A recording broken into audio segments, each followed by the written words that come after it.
right, it looks like we're holding steady right now with some of our numbers, so I'm going to go ahead and kick off. And welcome everybody to the September meeting of the BSA Equity, Diversity, and Inclusion Network. Please note that with the exception of the discussion today in the breakout sessions, today's meeting will be recorded and shared on the BSA's website as a resource, so please just bear that in mind.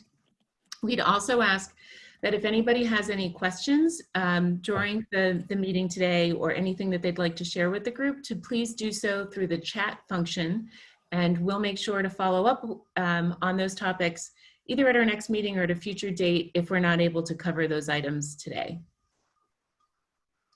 So today's meeting content is the third in a series of topics that are based upon the AIA's Guides for Equitable Practice. The first two were delivered by one of the authors of the guide, the BSA's own Emily Grandstaff-Rice. And while each of these sessions are designed to stand alone as a topic, if you missed the first two sessions or are interested in revisiting them, you can find the recordings on the BSA's website through the EDI resources page.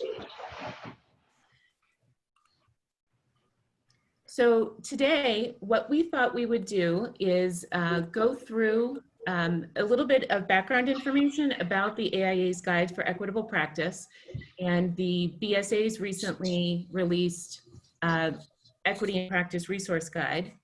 And then we'll jump into a deep dive on the topic of workplace culture. So after a short presentation about some of the topics covered in the guide, we'll break into individual breakout groups to give people a chance to discuss some of the topics with some specific questions that we'll ask that you explore together. We'll report back and talk about those as a group, and then we'll talk about the future topics that we'll cover as part of this knowledge community. So as we get started, just a brief background on the BSA Equity and Diversity and Inclusion Network. So this network was created in February of this year, and it grew out of a task force at the BSA around issues of equity, diversity, and inclusion that was started back in 2018. Equity, diversity, and inclusion are fundamental values, which are also reflected in the AIA Code of Professional Ethics, and are important for us to think about through not only the BSA as an organization, but in all of our workplaces and our communities. So this series that we are launching is really meant to help us cultivate a sense of safety and belonging for all of the individual members of the BSA, while creating an atmosphere where we can collaborate and share what has worked for us and what we're experimenting with within our own workplaces.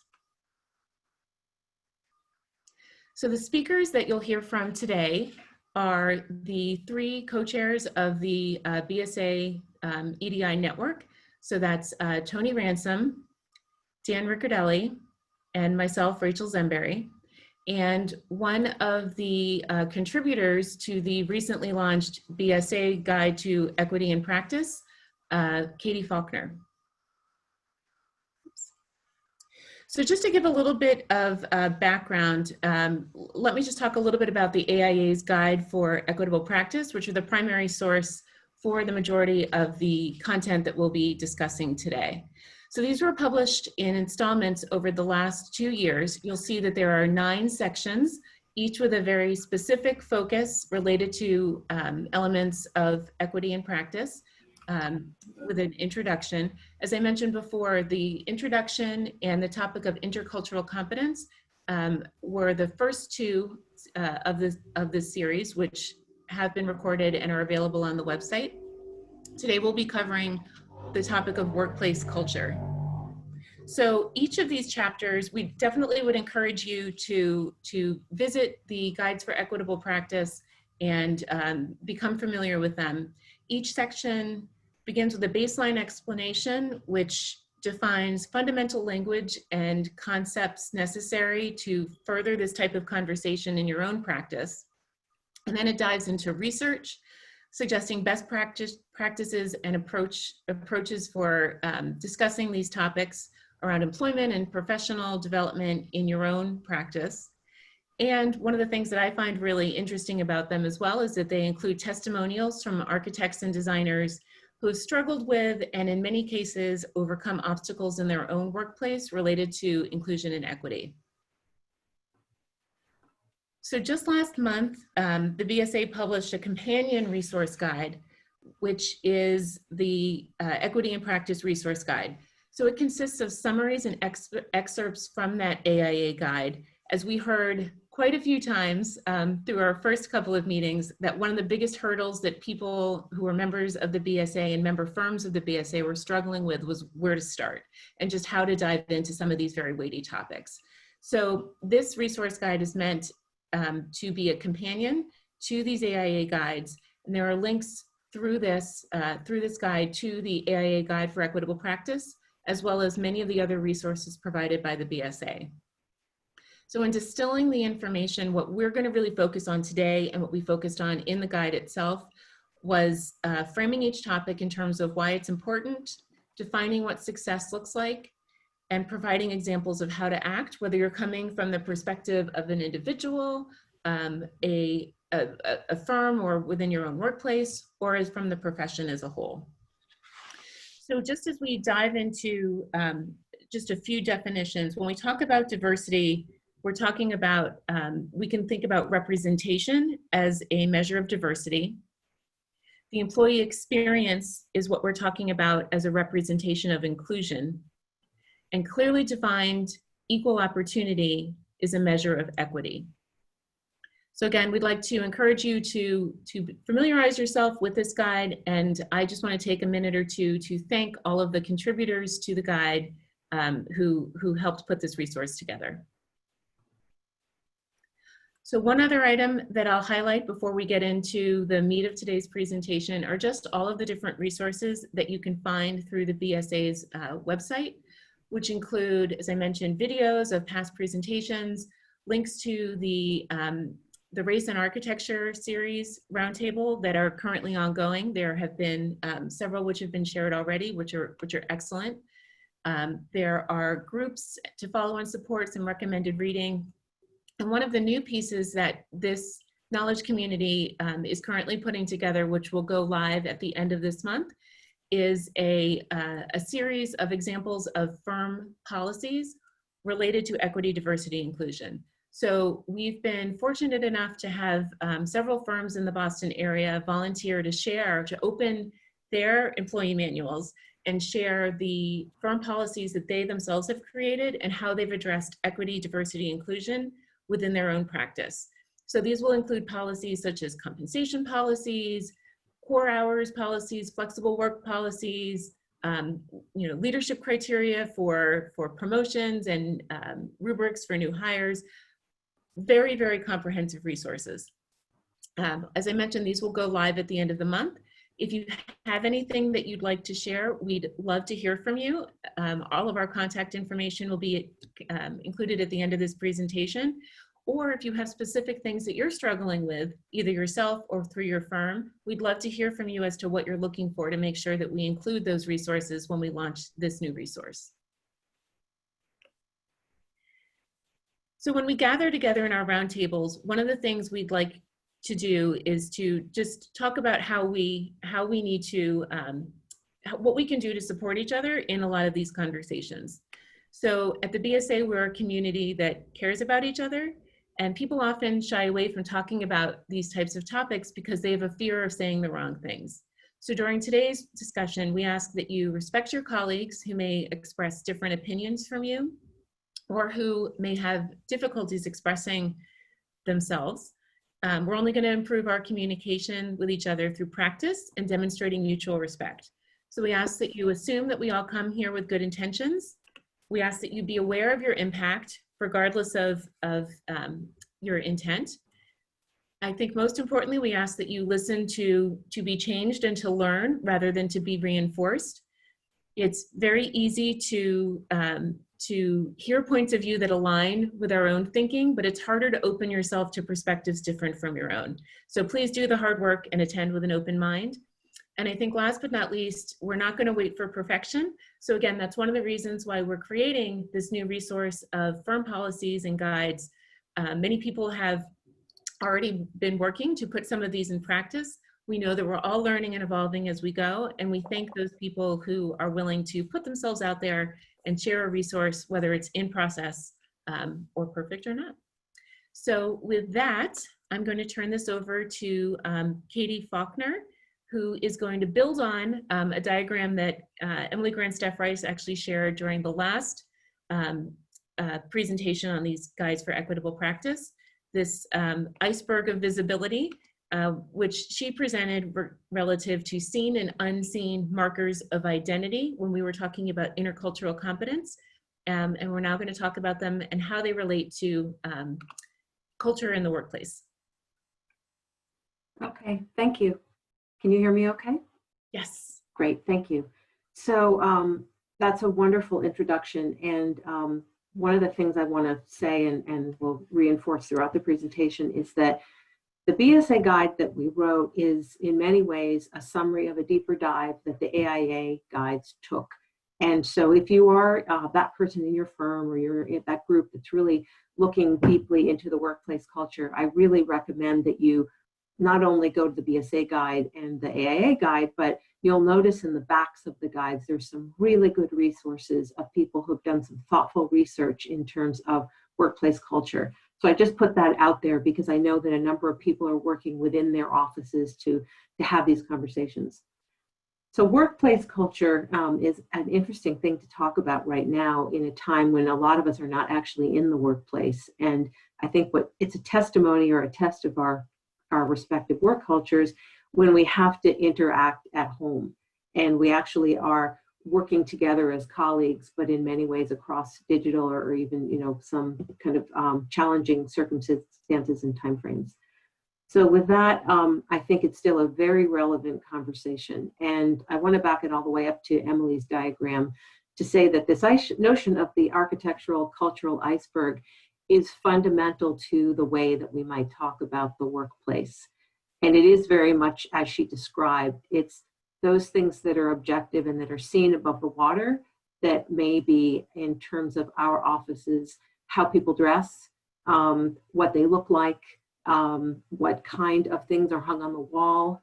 Are people allowed to keep things on their desks that are personal versus is there kind of a uniform sense of almost austerity? And do people speak in a different way? These are things that I made up just in terms of what I might think of if I were making a movie about an architectural office versus the reality of many different offices. Below the line are those things that you may not see, but you may know, particularly if that's your office. It may be how different roles are treated. So it may be that technical expertise is valued above design, or designers are the most valuable. The younger staff are expected to work overtime, or consequently, or sort of inversely, staff that don't have children should be expected to work overtime because they could stay a little later. There may be assumptions about class and where you went to school and where you came from. There may be some kind of old hackneyed things there that men are more ambitious than women, or that he or she who is the most powerful in the firm should therefore be the one who does all the talking in the meetings, or older people maybe can't manage the tools. Next slide, please, Rachel. Okay, next one. So this is the cover of that guide. And again, to just briefly talk about the way that they set up the cultural guide, workplace culture does really affect everything that we do in the office. All of us who are responsible for the work product, and all of us need to be empowered to question why things are the way they are. The notion of tradition, and this is the way we do things, while important and can be part of a firm's legacy, isn't really the proper answer when somebody asks the why question. So I think what the guide is trying to get at is they're trying to define what workplace culture is. They're trying to say why it's important, and then they're trying to help us recognize it when we have a good and healthy culture. Next. So workplace culture, as we just talked about, is that unspoken social order. And that could be applied to almost any culture that you're in outside of your work. Again, it's the patterns that that are deemed appropriate. So sometimes there may be the older person in the office whose jokes are a little bit off color, or somebody who comes from a different culture where it may be okay to treat certain people a different way. And when behaviors are allowed and nobody says anything, they become potentially baked into the social order of the office. So there are implicit systems that might be in your organizational office guide that you get when you're a new employee, the handbook. And then there may be implicit systems that you only learn after you've been there a while. And I think what the guide is trying to get at is that each of us should be empowered to ask these questions. As Rachel said, it's hard to talk about some of these issues of difference and inclusion and equity, but people really shouldn't be punished for asking the question. I think what the guide tries to do is set up a situation where people feel empowered to ask questions and have discussions, to understand that even though the discussion might be uncomfortable, it isn't necessarily something somebody should be punished for. This kind of communication is healthy, and it's the only way that we're really going to understand the differences among us. Next slide. Why it's important is seemingly self-evident, but it's worth a slide. Thinking in terms of when people are engaged and they trust each other, it's a nice place to work. They tell their friends, they tell their colleagues. It becomes easier to recruit talent, and so you begin to build on your healthy culture. People want to do well. I think most of us do. I mean, I think most of us want to be good at our job and feel like that we're all rowing in the same direction. And of course, that will lead to retention. The inverse side of this, of course, is that when things start to crack a little bit, when people don't feel engaged, when maybe the trust isn't there, it will become much harder to actually build that foundation in the office where people just won't stay. I don't think anybody, oftentimes people don't mean to be unproductive, but there's nothing more distracting than feeling like it's not a trustworthy place to work and it's not a place where actually you can be your true self. So, if there's a really good business case to be made for workplace culture, if nothing else. Next. So I apologize for this slide. That's my fault, sort of doing a quick last minute effort. But I think the big words are the important words here, that we have a healthy place to work when we trust each other and when anybody in the office could actually describe the work culture, that people aren't searching for words, but it's actually something everybody can articulate. It's a place where people feel engaged. They feel like their opinions matter. They feel like if they work hard, that they're rewarded for it, that they can encourage others to work hard, that there's alignment, that the words that are said are actually the actions that are taken, that the top of the iceberg matches the bottom of the iceberg, or at least they complement each other. And then there's compliance, that people actually do, people are actually protected, that there's a system in place, that there is a policy in the office for communication, for what's appropriate, what's not appropriate, and that these things are actually followed through on. There's a second part of the guide, which you can go to the next slide, which steps outside of workplace culture as we know it, but as our group discussed among ourselves, it's actually central to workplace culture, which is the issue of harassment. So I'd say that for those of you who've been working in offices a long time, you're not a stranger to harassment training, that there have been regular trainings often in some offices. There are policies in handbooks that talk about harassment, that people think that they understand it and maybe potentially could recognize it when they see it. Initially, when I did the guide review, I was a little bit uncomfortable with that separation, but as I kind of talked it through with my colleagues and we actually put it into context, it's actually so important because harassment is potentially broader than what is, again, just at the tip of the iceberg. So what the guide does is it helps us assess harassment. In other words, try to understand it when we see it, to understand how each of us is empowered to act. It gives us some case studies to consider what is and is not harassment, and it gives some resources to help us maybe take a deeper dive if it really is something that we're looking into closely in our office. I will say that one of the great things about the AIA guide is that it always approaches things from three perspectives. It looks as us as individuals, what can we do? It looks as firms and what our firms are responsible for. And then it steps outside and it looks at the profession. So that helps us, I think, with some of these preconceived notions that might be baked into the profession that we as individuals may not feel empowered to change. Next slide. So without reading a bunch of slides, it is important with the issue of harassment to understand the law.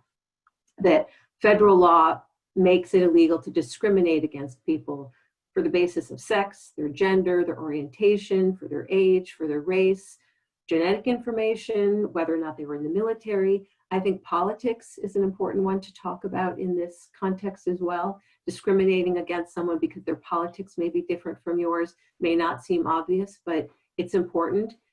It's very much about respect. Also important to note that most states, but read most states, not all states, have additional laws in place prohibiting discrimination in the workplace. So in Massachusetts, that's certainly the case. I think in all of the New England states, it probably is, but it is just something to note that it varies state by state. Next. So having a policy is really important. People need to know where to go if they see harassment. People need to understand that they are empowered to say something, and indeed they should say something, but you can't expect people to act unless you don't explain the safe channels by which they can speak up. So as you're considering your employee handbooks, as you're considering what's posted on the wall, it's just so important that people understand what the policy is, and then they actually understand the channels of communication so that they do feel like that they can act and do so without retribution. Next. So again, as with the workplace culture, I think the issues of just clarity in terms of what's the policy, that we trust that we can act without being punished. We want to understand who is making the decisions in our office and how they're making the decisions, how their power is used. And possibly one that we don't often think about or that's easy to slip by, it's also important to think about the firm's connections. In other words, you may act appropriately, but your clients may not act appropriately. So how do you act when you notice your client is bringing something into the office that is a behavior that you wouldn't tolerate? That really needs to be talked about in the office policy in general, because in the end, we are a service industry and we can't necessarily control what comes into the office. So we need to know what to do when it does. Next. And then finally, I just wanted to point out that there are different kinds of harassment. The quid pro quo is the one that makes the papers, the headlines. It's often what we were talking about, what we do talk about with the Me Too movement. The idea that if you do something for me, I will do something for you. Oftentimes that has sexual connotations, or there's some kind of sexual harassment there. And a lot of the workplace training that we get is about what to do when we see that, how to prevent that from happening, and to make people more aware of it.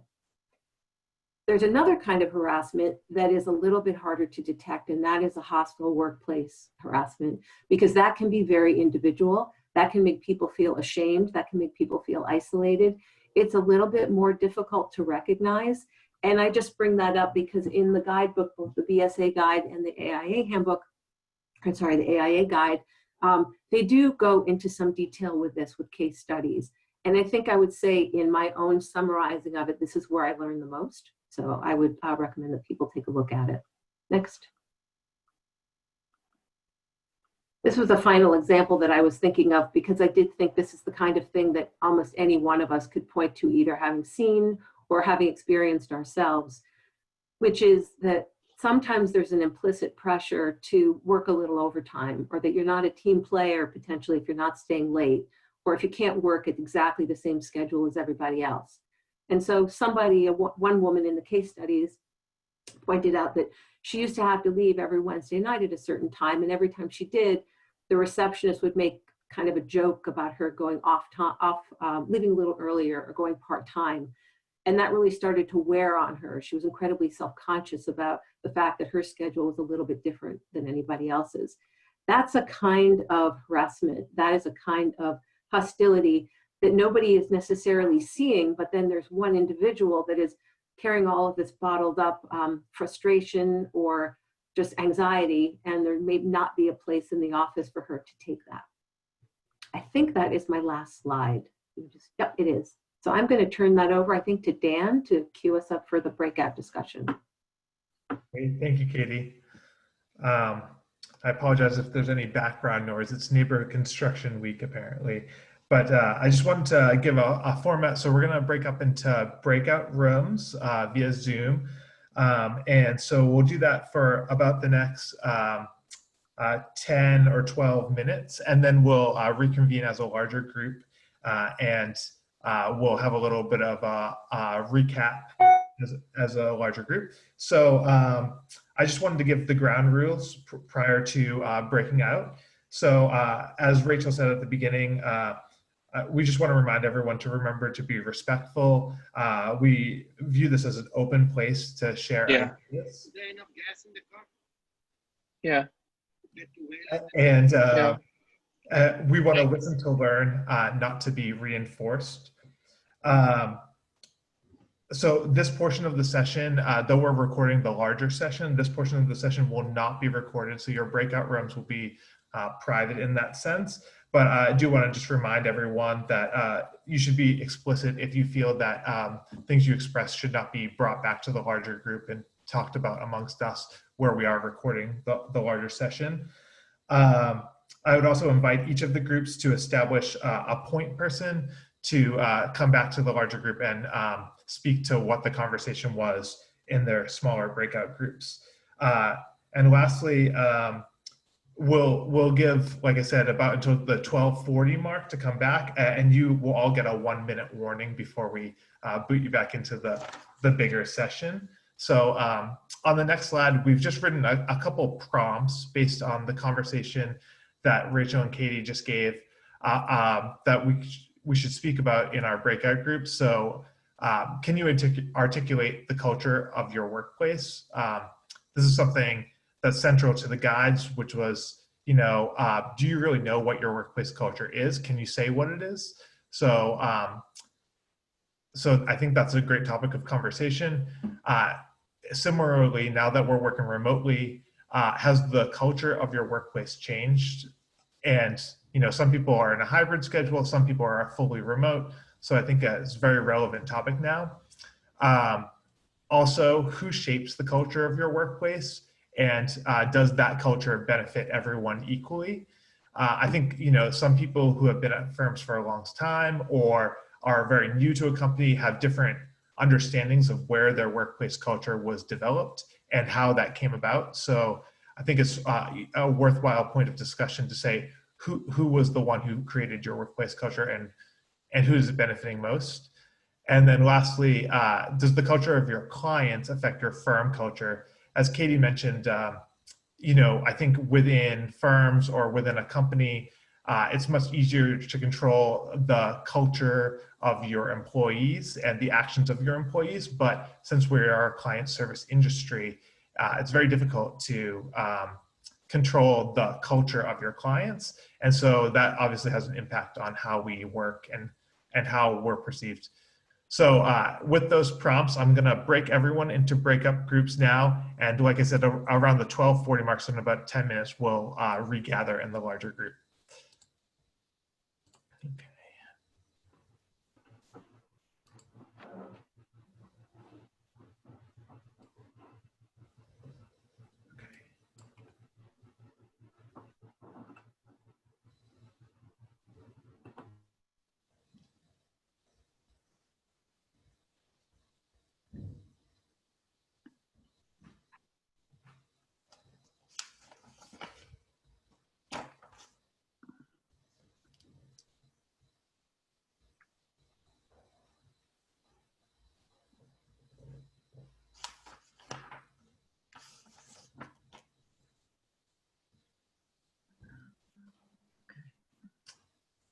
And guys, you may just have to hit join your breakout room if you haven't joined one yet.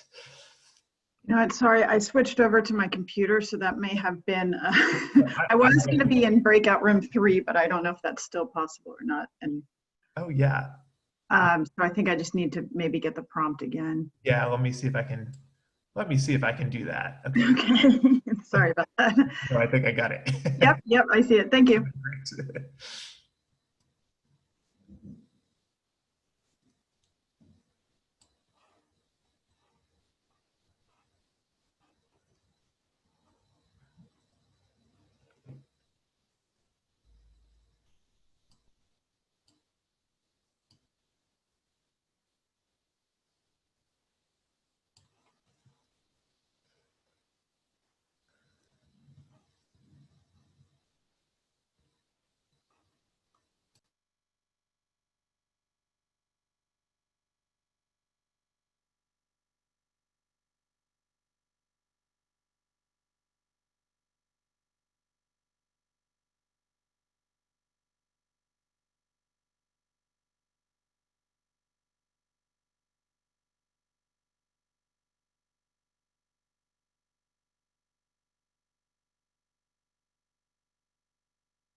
Hey there.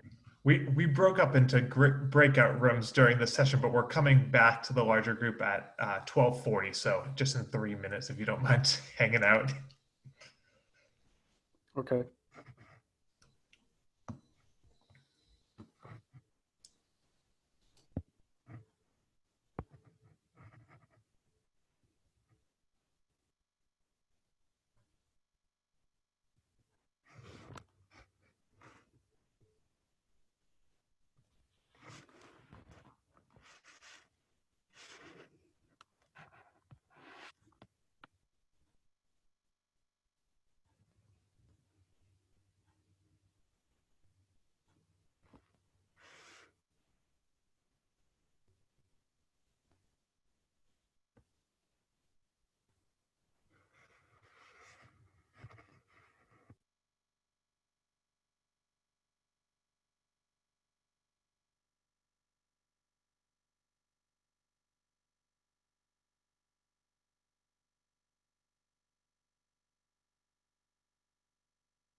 Dan, that was ruthless. You cut us off just mid sentence. It's like I just got the hook. I'm watching the watch. I saw that. The hook came across the stage. Well, thank you all for participating in the breakout rooms. I think these are really helpful exercises to have as part of these conversations. So I just wanted to invite everyone, in addition to responding to the prompts, to also think about these two additional questions, which are, were there similarities in the workplace cultures represented within your breakout group, or were there notable differences between the cultures you discussed? And in addition to that, are there any positive examples of strong workplace cultures or, efforts to encourage workplace culture that can be shared with the larger group that you guys discuss amongst your smaller breakout groups? So with that, Rachel, if you just move to the next slide, I have the original prompts. And so I'd love for people to just jump in and speak about what their smaller group discussed. If anybody wants to volunteer, go first. And you can either just raise your hand or just unmute.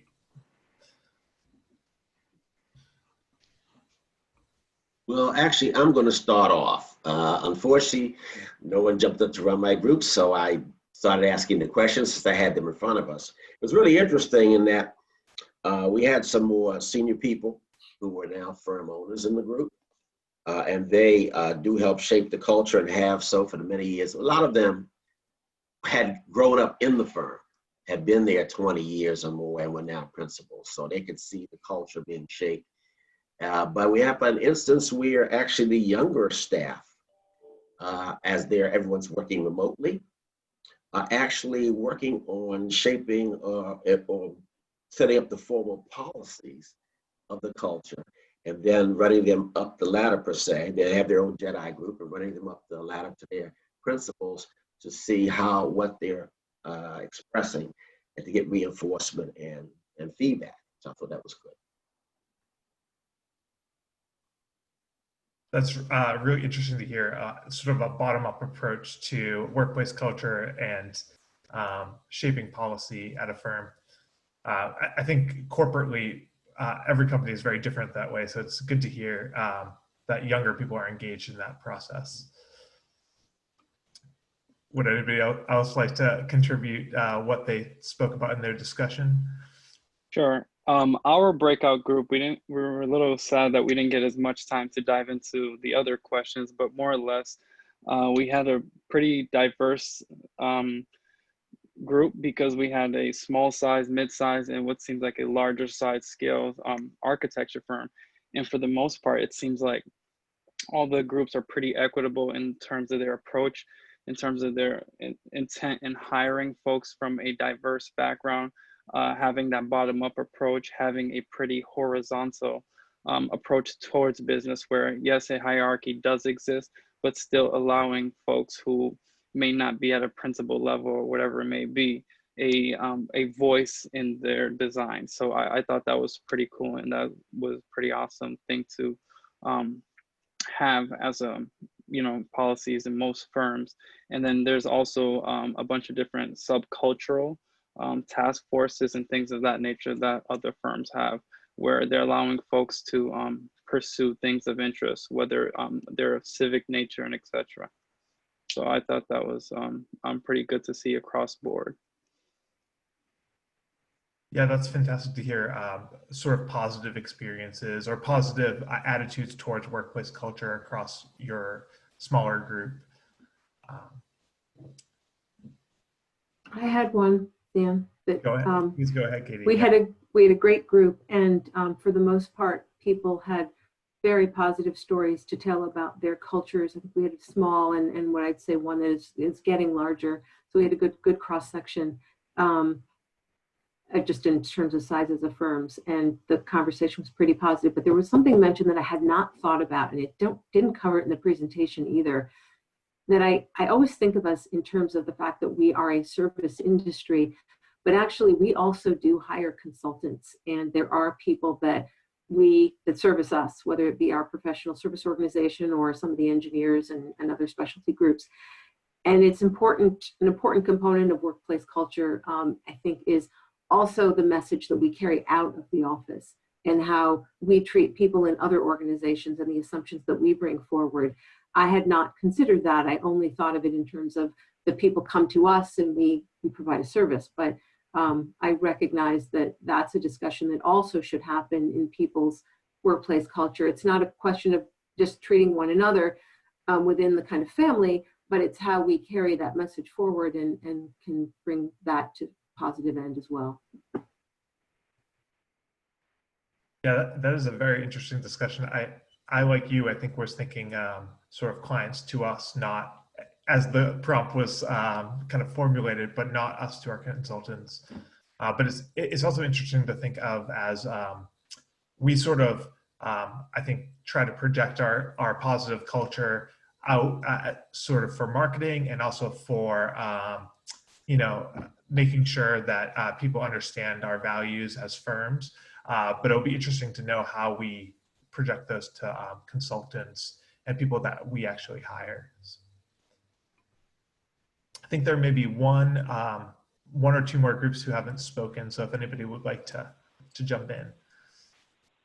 Yeah, I can weigh in on our group. We also had an interesting mix of representation from a sole proprietor to a quite large kind of hierarchical, well-established firm. And when we talked about the culture of our workplace, we all agreed on a couple of things. One being transparency, being something that we wanted our organizations to convey as a value, and all the way to the extent of like transparency in setting salaries and initial salary negotiation and saying, you know, this is the salary I'm offering you and this is how I came to that, and do you agree with that? We thought that was really a nice approach. As well as creating a workplace culture that is welcoming to everyone's life outside of just architecture and what their interests are, you know, beyond just the practice and on a project by project basis. And then we also talked about how workplace culture has changed since we've gone remote, and some of the things that we enjoyed about that was the flexibility that was in some instances added, and other instances kind of just increased from what was already there. But we definitely agreed that we wanted to see this kind of flexibility and some of the good benefits of this remote work environment continue on, even though a lot of us are starting to go back into the office. That's fantastic. You know, I think I feel the same way about flexibility in terms of sort of the work from home culture of being in the situation we are currently in. But it's great to hear that maybe firms will retain pieces of those as we move forward and to the benefit of their employees. So, and I think there's one more group who hasn't contributed yet, if I'm right. Yes, so that was our group. I'm not sure if anyone else wanted to chime in. We really focused on the differences between pre-COVID and where we are now in a remote work environment, and the things that we could do to bolster our connections and our culture, and things that worked and hadn't worked, and, you know, perhaps things that worked when we first all went remote because they were new, unique, and novel, and now take perhaps more time, and whether or not they're still as valuable. And the other item that we identified was that there's also, as offices start to reopen, and there's a group of people that may have chosen to go back to the office and some who haven't, how you continue to knit those people together so that you can, you know, again, continue to highlight the similarities that we all share as opposed to the differences in our situations. But how great it was for people who had returned to be able to see each other face to face, and how different that feels. I don't know if anyone else wants to chime in from our group.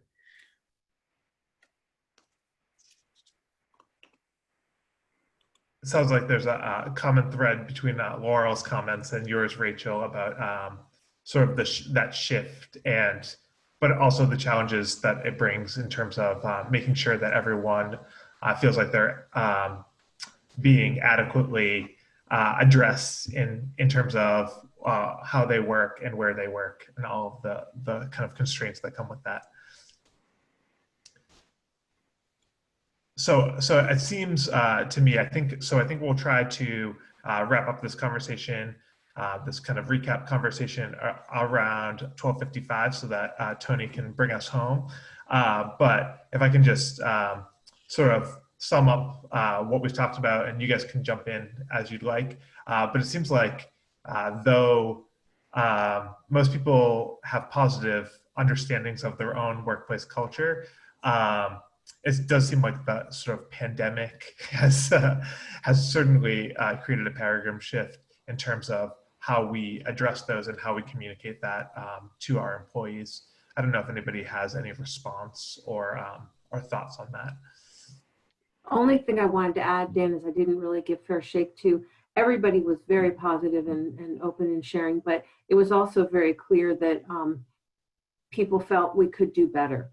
So I think that a firm may have a good culture, but how everybody really understands it, who gets to participate in that, there's certainly feelings that there's work to be done there. So I don't want to gloss over that.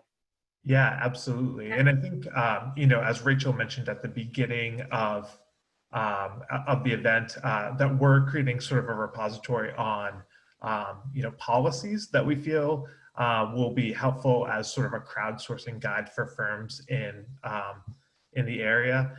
And obviously those are not all sort of culture related, but I think there are things that could be sort of established to make sure that we're sort of practicing what we preach as firms in Boston, that our stated ambitions are actually being realized within our firms. Well, thank you all again for participating in the breakout session. And I'm going to hand it off to Tony, who's going to do kind of recap of this event. Go ahead, Tony.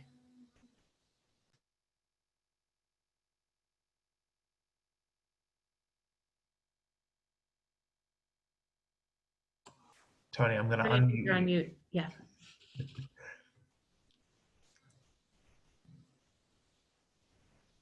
Well, once again, thank you all for joining us today in this conversation.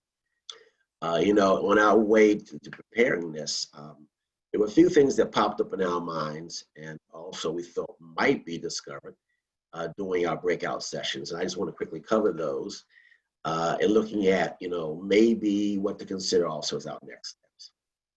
And one of the things I used to always be concerned about in my firms I used to work for is really understanding the mission, vision, and values of the firms. It really does all the staff really understand that? And has it been put down somewhere in black and white where they really can see where the firm thinks it's going? Your company policies and employee manuals, when were they last updated? I think this, our guides have really opened up a few eyes as far as, we haven't really looked at this for a while, and maybe it's something that we need to consider updating to see where we really stand with all the staff and in our own minds about where our company is going. One thing we always do at DCAN, we have a number of mandatory HR trainings to be sure that we're up to date with the latest concepts, ideas, and laws regarding equal treatment of everyone at the firm.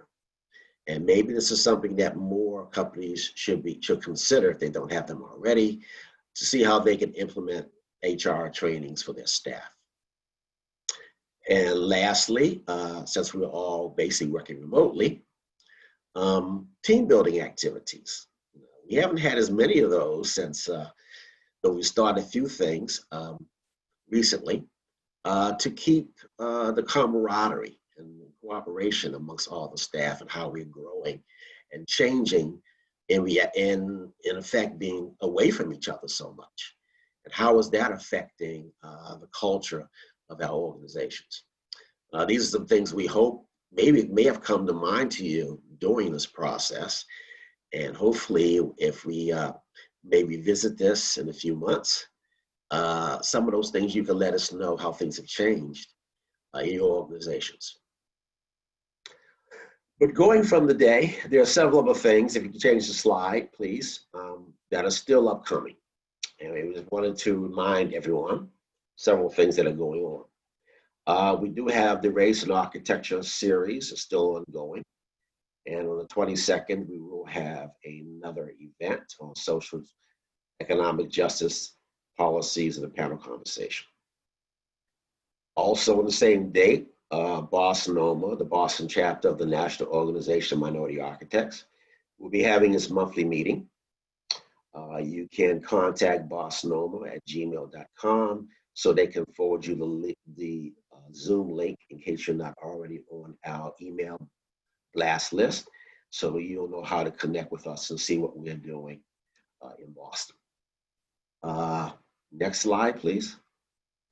And of course, the EDI network in its monthly series will be covering remaining topics from the guide on these specific dates. So if you have a moment and you choose here to mark your calendars or at least take this list down, we will try to forward it out to everyone also. You can see what the next topics we will be looking at. Next one, of course, will be compensation.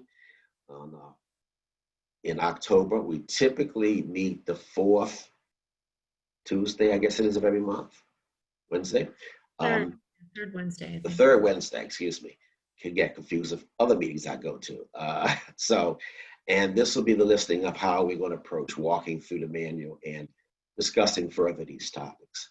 We hope that you will continue to join us and bring us your input so we can all learn from each other and how we're growing in these days and times as everyone is in flux, their organizations, and everything's changing. Thank you very much for joining us. I'm going to turn it back over to my other co-chairs for final notes. So again, we just want to thank you for joining us today. And again, please don't hesitate to reach out to us if you are interested in participating in the collection of the firm policies, whether you have any that you'd like to share, or if there are any specifically that you'd be interested in, or if you have any specific questions that you want us to cover related to the guides for equitable practice and the chapter on compensation, which will be our next topic. So thank you all very much. Thanks so much, everybody. All right. Have a good day. You too. Thank you.